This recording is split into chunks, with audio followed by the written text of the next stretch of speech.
Welcome to the Revolution of Purpose podcast. I'm your host, John Street, and each week we bring you conversations with thought leaders, entrepreneurs, and individuals who have aligned their life with purpose and created extraordinary results. So I'm going to live through it and accept it radically with grace and hope and love.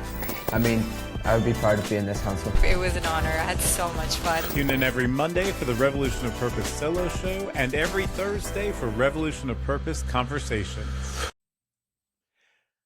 Welcome to the Revolution of Purpose podcast.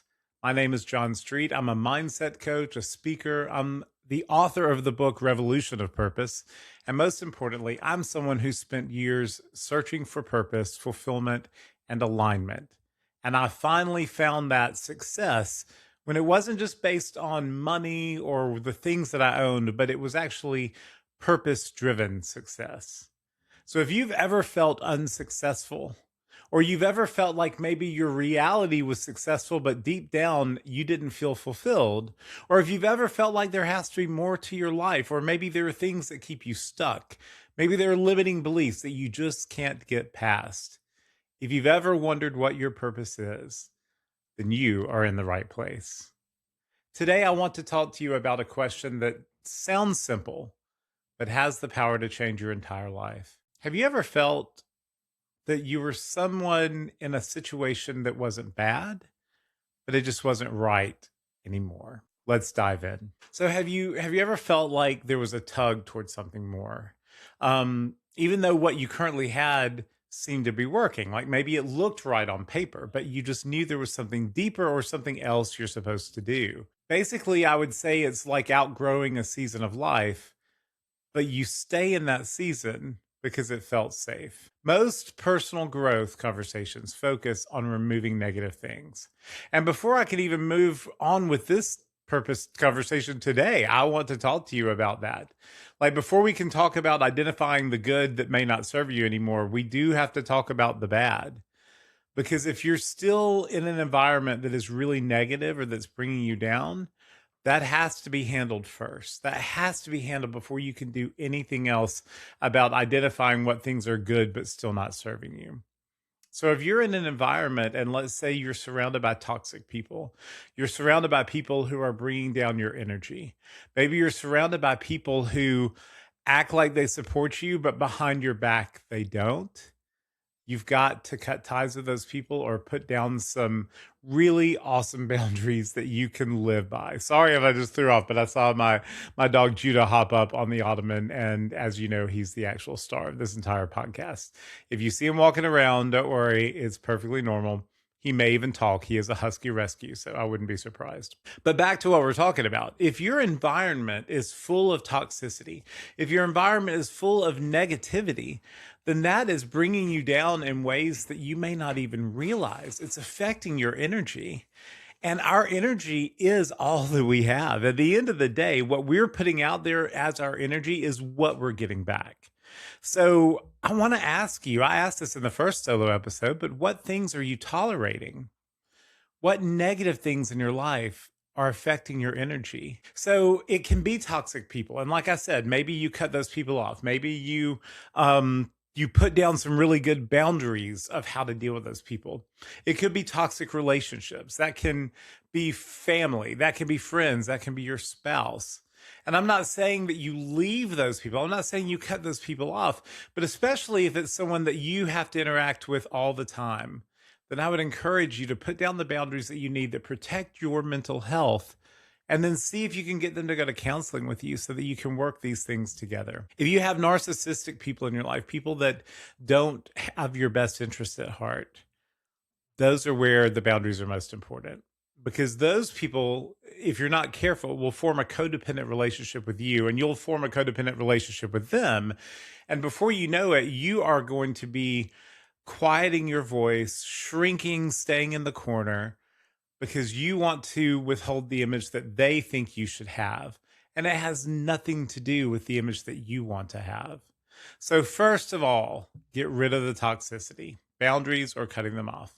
Next, look at your environment and see what things are causing you to have limiting beliefs. These could be people that are actually positive in your life, but maybe they see you in a certain way. And because of that, you see yourself in a certain way. They may mean nothing negative about it. It could be things from your childhood, teachers or friends or pastors or clergy people. It could be your parents. It could be people who told you when you were young, they've instilled with you this paradigm of thinking, maybe about money. Like for my parents, growing up, my parents were just above working poor. I mean, we were lower middle class. They worked their tails off to try to give us everything that they could, and they were wonderful people. But I can remember as a young kid at 5 years old, seeing them like getting evicted. I can remember seeing the house being foreclosed on. I can remember seeing people coming through our home and buying our furniture out from under us. Even the dining room table that our knickknacks were sitting on, they were selling the knickknacks, then they sold the table too. And that instilled in me that you can be successful, but you could lose it like that. It instilled to me that not that wealthy people were bad, but just that wealthy people were other. So when you notice these limiting beliefs, you may not have chosen them yourselves, but they could be dictating how you're living your life. And I tell you, if you don't stop the limiting beliefs, they will just continue to grow and grow and grow. And how you're living your life will keep following that same paradigm of thinking that you never chose to begin with. So another area in your environment that could be holding you back is your negative thinking. It could be that paradigm that they instilled when you were younger. It could be the negative people that you're around. It could be those things that you're feeding yourself. I used to go to the gym and listen to like real crime podcasts. I was like, oh my gosh, I want to hear this real crime podcast. It was very interesting to me until one day I realized that every time I left the gym, I felt worse instead of better. And so then when I started going to the gym and I started instead listening to amazing thought leaders and motivational speakers, like Bob Proctor or Jim Rohn or Les Brown or David Bayer. I mean, I would just listen to these amazing speakers. And every time I would leave the gym, I just felt like I had not just worked out my body, but I worked out my mind. And that was one way that I got rid of the negative thinking. That was one way that I raised my energy. I raised my vibration. Another thing that could be holding you back are addictions. It could be addictions. It could be self-sabotaging habits. But either way, if you are dealing with something that is habitual that you cannot break, I implore you to get the help that you need. Sometimes that's with coaching. Sometimes that's with a counselor. Sometimes that's with a therapist. But whatever that looks like, dive in and deal with those things that are keeping you back. In my own coaching program, I have several clients that I really enjoy working with, and they are either in recovery or they have a history of addiction, but they've come through recovery. And I enjoy working with them, and it is amazing. One of them in particular went from absolutely losing everything rock bottom. And as we work together, she is building this amazing life of independence again with sobriety. But there are people who want to work with me that are still in the throes of addiction, and I just can't. I keep telling them until you get the work that you need for addiction recovery, then we can't coach together, because that's one of these basic things you have to have handled. It doesn't mean you have to be sober for 20 years, but it means you do need to be working through whatever that addiction is. You need to be in active recovery, because coaching goes on top of that. Coaching does not replace that. It's like therapy and counseling. A good coach will tell you, I'm not your therapist and I'm not your counselor, but I work great alongside them. You have therapy, you have counseling, those are on one level. And then coaching is above that, just trying to get you to live the best life in the present that you can. So while so many in personal growth talk about removing the negative things, and I've just talked about that because it's so important, what I really want to dive in with you today is about something much more difficult. It's not about leaving behind the bad, leaving behind the toxicity, leaving behind the things that you know are keeping you down. It's actually about leaving behind the good. And that's why the episode today is called Don't Stay in Yesterday's Success. So yeah, before we can talk about the good things, we address removing the bad things. And many people want greatness while still tolerating the things that are actively hurting you. So I implore you, get rid of the toxic relationships. Get rid of the negative influences. Get rid of that negative victim mentality. deal with those addictions, deal with those self-destructive habits. And you can. I was addicted to food for my whole life, just about. If I was upset, I ate. If I was happy, I ate. If I was stressed, I ate. If I was at peace, I ate. Like, that's it. Food was my everything. And it took, to lose weight, it took working with a counselor and a mindset coach to help me realize that this did not match with the person that I desired to be. So you can overcome these self-destructive habits. And a lot of times the miracle of this type of sobriety and overcoming addiction happens in a long-term transformation. We want things to happen just like that. We want them to happen to a blink of an eye. And sometimes they do. I don't doubt the power of God, the universe, of God is our higher understanding to just take something away. But more times than not, we see that God will be taking it away as we do our part too, and we go through the process. So let me tell you about purpose. Purpose is something that I feel like we all have within us. And it is something that is placed in our heart from the very beginning. And that when we flow in this purpose, we start to really live a peaceful, fulfilled life. Deepak Chopra refers to this as living your dharma. When you're doing the thing within you that shines your light the brightest, that's the light that people need. That's the light that everyone in your environment needs. Like when you're shining your light, you're changing your home, you're changing your community. That'll eventually change the city, the state, the country you live in, the world. When you do that, you're living your purpose. But purpose grows in healthy soil. So eventually you do the work to change the negativity. Eventually you remove the obvious obstacles that you know are standing in your way. Eventually you become that healthier emotionally, spiritually, mentally, and physically person. And then that new question appears. You've grown out of the muck. You've improved the soil. And then all of a sudden you have to ask yourself, what if nothing in my life is necessarily bad anymore? So the new question becomes not what is hurting you, but what is no longer helping you become who you're called to be. I remember clearly having to ask myself, what is hurting me?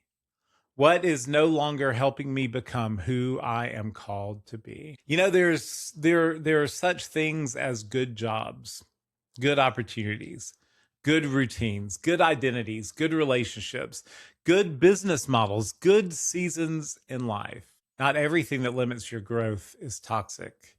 Sometimes it's just good. Sometimes the greatest barrier to greatness isn't something bad, it's something good. The first stage of growth is removing the bad. The next stage of growth is having the courage to outgrow the good. And this is where many people get stuck. Because you see, good is comfortable. Good pays the bills. Good gets you applause sometimes. Good gives us reasons to stay in a season we've outgrown. But my friends, don't stay in yesterday's success. So for many years, I had a W-2 job. I worked for a flooring company. For a couple, in fact. And I had a niche. I sold flooring to apartment communities and I enjoyed it and I was darn good at it. I enjoyed selling to people this flooring because it was something they needed, especially in apartments. Like every time someone moved out, someone needed flooring. So the part of me that was always worried about bugging people, you know, that part of me was sort of turned off because I knew that what I was giving them was something they needed and I was meeting a need. So I'm like, this is good. This is awesome. And I became successful of it, became the director of sales of the company I was at. I had people working for me. I was getting to train and I built this over many years. And my friends, nothing was broken. I wasn't running from something terrible. The money was good. The opportunity was good. The people I worked with were good. The real issue was that I knew that I had outgrown it. I knew that this career of almost 20 years was sunsetting. It was coming to an end. And I had become successful at something that no longer aligned with who I was becoming. Please pardon me while I interrupt your podcast with a word from your sponsor, me. If you're enjoying today's episode and you're looking for more motivation, mindset strategies, and purpose-driven content, then I would love to connect with you. You can follow me on my social media platforms. Instagram is John Street Official. So is YouTube and TikTok. Facebook and LinkedIn is John Street. I also have a business page on Facebook, John Street Mindset Coach. And if you've ever found yourself asking questions like, why am I here? Or am I living my purpose? How do I get unstuck in life? Or how do I take my life to the next level? Then I would love to invite you to schedule a free purpose and clarity call with me. This is an actual call with me, not with someone from my team. During this live complimentary coaching session, we'll talk about where you are and where you want to go, what may be standing in your way. This is my opportunity to serve you and help you gain greater clarity, direction, and momentum. To connect with me, book a call, or learn more about my Revelation of Purpose coaching program, you can visit johnstreet.org. And now, let's get back to this podcast. Success, my friends, can become a trap. I've heard the W-2 jobs referred to as golden handcuffs. That is such an apt analogy. That thing that is keeping us from following our dreams because we don't want to let go of the gold, and it keeps us handcuffed. Success creates comfort. It creates familiarity. It earns validation. Success makes it harder to leave. The thing that got you here may not be the thing that's supposed to take you where you're going. Let me say that again.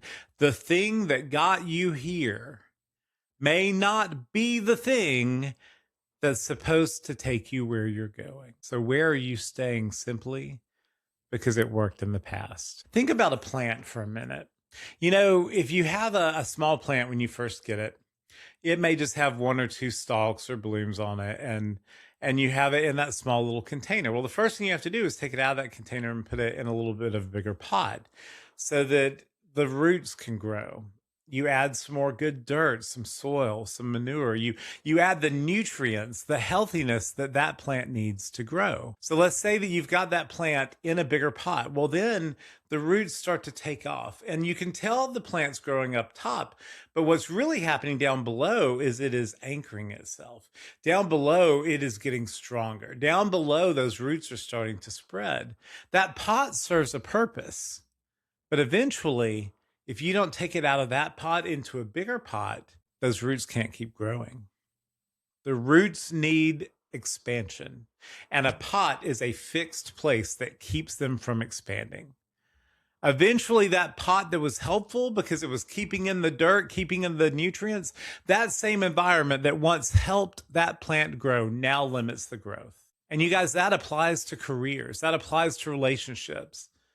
That can apply to your friend groups, to businesses, mindsets, identities. It can apply to the very home you live in. Are you willing to surrender all of that to find a life of peace, of meaning, of fulfillment, a life where you're flowing in your purpose, a life where you're no longer keeping your roots restricted? Because when you become ready to surrender that, that's when the universe joins you and starts doing for you the things that you cannot do for yourself. You know, I mentioned having clients who are in addiction recovery. And I think one of the most beautiful things that are taught in 12 steps is that God does for us what we cannot do for ourselves. That is so important.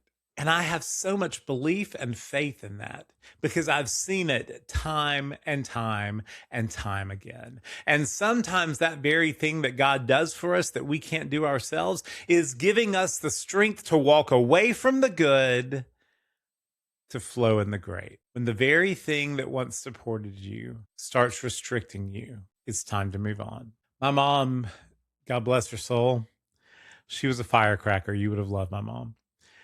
But she had this saying she used to say. Now, I'm from Alabama. She was from Alabama. But she used to say, sometimes God takes the cotton off the thorns. And she was saying when you would go out and pick cotton, side note, I don't know if my mom ever picked cotton, but she knew about picking cotton. But she said when you would go out and pick cotton, there were times that when you got to the middle of the cotton boll, that all that was left was the thorn. The cotton had all been taken off, and it was time to move to the next bush. And when all that's left are thorns, That's a way that God's telling you it's time to move to another bush. You've taken all the cotton off that bush. You've outgrown that bush. It is time to move to your next plant. It is time to take that plant and put it in a bigger pot. Once you've truly outgrown a season, trying to force yourself back into it never works. So why do people stay then? Why do people stay in the good? Why do any of us do anything? It's out of fear. We're always doing fear or faith. Every single decision you make is either fear or faith. Every one of it. So people stay in the good out of a fear of uncertainty. Maybe it's a fear of losing money or a fear of judgment. It could be a fear of failure or a fear of disappointing others, a fear of the unknown. It could be a fear of taking that step without seeing the second step or the third step or the fourth step. So then most people just think they're avoiding risk by staying. My friends, you're not avoiding risk. You're just choosing a different risk. The risk of staying in a season that no longer serves you is stagnation. From a biblical reference, Jesus talks about how within us, out of our belly comes a river of living water. And I think it's important how he talks about living water there, because when you think about water that is still, like in a pond, when water is still, it becomes unhealthy. Like when water doesn't move, that's when algae starts to grow in it. That's when mold starts to grow in it. That's when it can get murky and starts to smell bad. Stagnant water can become dangerous to our health. But when a water moves, when a water goes down a river, when a water comes off of a mountaintop and falls all of a sudden, every time it hits a rock, every time it moves, it's getting cleaner, it's getting purified, it's getting stronger. This water is getting healthier. The more it moves, the healthier it gets. Don't let yourself stay in stagnation because you're scared of moving. Another risk of staying is regret. You don't want to get to your deathbed and be 80 years old and realize you should have taken the chance. Why didn't I try to follow my dream? Why did I always play it so safe? Another risk of staying is frustration. When you're living a life that's not aligned because you know you're meant for something greater, it is a certain level of frustration. It's a level of frustration that comes from unfulfilled potential, that comes from living below your greatness and not flowing in your calling. And y'all, we all have a calling. You don't have to be a Christian. You don't have to be Jewish. You don't have to be religious at all to have a calling. I believe absolutely that the God that created the universe, the God that is above us and within us and all around, made all of us with a calling. And when we're flowing in that purpose, that calling, our dharma, we're happier because our light is shining. And my friends, there are people out there who need to see your light. Staying is a decision, but leaving is a decision too. Let me ask you this. What is the cost of staying in a season that no longer serves you? What is the cost of staying limited in a pot that you've outgrown? What is the cost of never finding out what is even possible for you in your life? You don't get to step 2 until you take step 1. If fear is what keeps us stuck, then faith is what moves us forward. God rarely reveals the entire map. The universe rarely reveals the entire journey, but we are usually shown one step, one step, one step. Imagine yourself being in a dark room and you've got to go from one side of the room to the other, but all you see is a light that's showing you one step and one step and one step. Can you still get to the other side of the room? Absolutely. As long as you trust that you're going to keep seeing that one step at a time. You may not know how you get to the other side, but just know that the light is going to guide you one step at a time. So I told you about this flooring company. Well, when I left, I didn't know exactly how things would unfold. I'd started the coaching business, but it wasn't making any money. And I'd started writing the book, and it wasn't released yet. I had an idea for the podcast, but it wasn't live yet. I was paying my own mindset coach. I was speaking anywhere that would have me. I was just trying to build this new thing, and I didn't know how it would all work. But I gave my employer a 1-year notice because I knew how important my contribution had been to them, and I knew how much they had been used to bless me. So let me tell you, when you leave the good, don't burn the bridge. When you leave the good, do all you can to bless them back because they have blessed you. They have been supporting you. Just because that's not the pot you're in anymore doesn't mean that it didn't help you when you needed it. So I gave a 1-year notice, hired my replacement, got them trained, finally left. And all I knew was, hey, I'm going to use my voice. I'm going to post positive things on social media, motivating things. I'm going to speak whoever will let me. I'm going to coach. I'm going to write. I'm going to eventually podcast. I knew it, but none of it was guaranteed. I wasn't given the steps to get to where I am today, where I have the book published, where I have a podcast, where I have coaching clients, thankfully, all over the world, where I get to speak and tell people about not just success, but purpose-driven success. Like, I didn't see all of that. I saw it in my mind, but I didn't see the way I got to the other side of the room. All I was given was the next step, and step after step after step, I had to take in faith. The light shone on one step and then another and then another. You don't get to step 2 until you take step 1. Certainty usually comes after obedience, not before it. So when you choose faith for one step, then you'll see what you need for the next and the next and the next. But you have to stop waiting for complete certainty. Ask yourself what next step you already know that you need to take. I'd like to leave you with a few coaching questions this week. Ask yourself these. Take some time to journal, like really dive deep and see the answers to these things. Don't just listen while you're in your car or while you're at the gym and think, oh, I should do this. Like, really come back to this and write them down. Question number 1, what have you outgrown? What pot is causing you to be restricted? The next question, what are you tolerating because it is comfortable? What success from yesterday are you clinging on to because you're so scared to flow in your purpose? You're so scared to live an aligned life because you don't know what it looks like. Where are you settling for good when greatness may be calling? And what next steps have you been avoiding? I'm not telling you to quit your job tomorrow, so please don't quit your job tomorrow. I didn't quit my job immediately. Oh my goodness, I worked my way into it. As I told you, I gave him a year's notice, and I've been talking about it and really praying about it and making a plan months before that. I'm not telling you to blow up your life. I'm asking you to be honest about whether you've outgrown the pot that you're in. Sometimes purpose asks us to leave behind the obvious bad. But sometimes purpose asks to leave behind the comfortable that is good. Don't stay in yesterday's success when your next season is waiting. If this episode resonated with you, share it with someone who may be standing at a crossroads. Follow this podcast. Please like and share it. Help me grow this. I really believe that we can share this revolution of purpose around the world. Check out my website, johnstreet.org. You'll get more information about where I'm speaking and how to book a purpose and clarity call with me for coaching. Join this revolution of purpose. You won't regret it. Until next time, keep identifying, igniting, and implementing your purpose. Your revolution starts with just one step.